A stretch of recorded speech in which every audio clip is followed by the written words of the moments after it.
spirituality. Spirituality is a dimension of health that is familiar to many of us. Prayer for some is a spiritual response to a health crisis.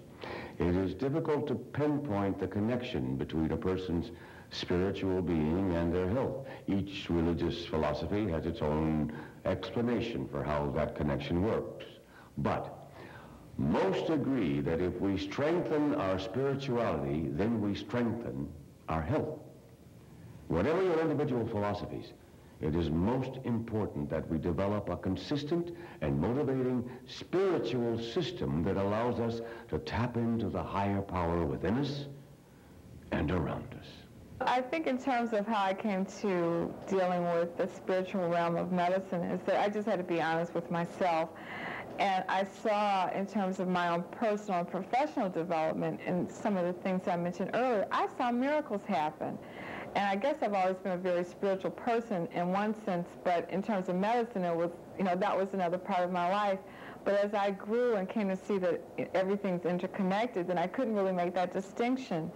And I think that in terms of Western physicians, we kind of have to pull them along, because ultimately everything is spiritual in our lives. It's just in terms of what our perspective is.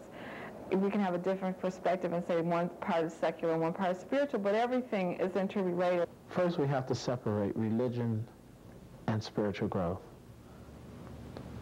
People usually look at them as the same thing. They're not. You grow spiritually, whether you are Catholic or Baptist or Methodist or Protestant or Muslim or Jewish. Everybody grows spiritually.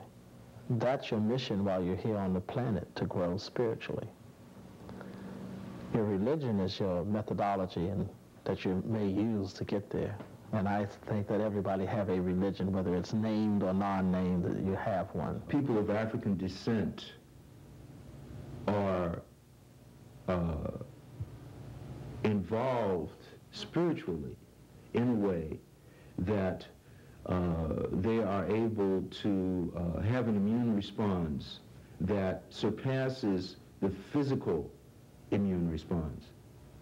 And this is why hope is so important. And I feel that once a person loses hope, then it's pretty much going to be downhill. And that's why support systems are so important, not only in our community, but in every community.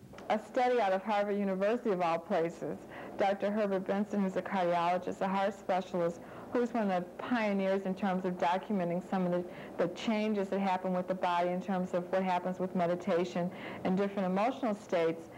And he went on to extend his research and found that people who not only practice meditation, but who have a very sound spiritual practice and also practice meditation are even healthier than those who just meditate. So spirituality is very important. I think the lack of it does make people more susceptible. When you feel that you're connected to something aside from this madness in terms of our daily lives, and I'm talking about my experiences, it makes life a little bit more bearable, and you can look at it from a different perspective and say, well, this too shall pass. What we must return to is the full appreciation for the full range of energies that exist in the universe, and the necessity to determine ways to harness those energies in a way that can serve us in the most positive kind of way. I think that human beings were given power over the energies of the universe, both visible and invisible.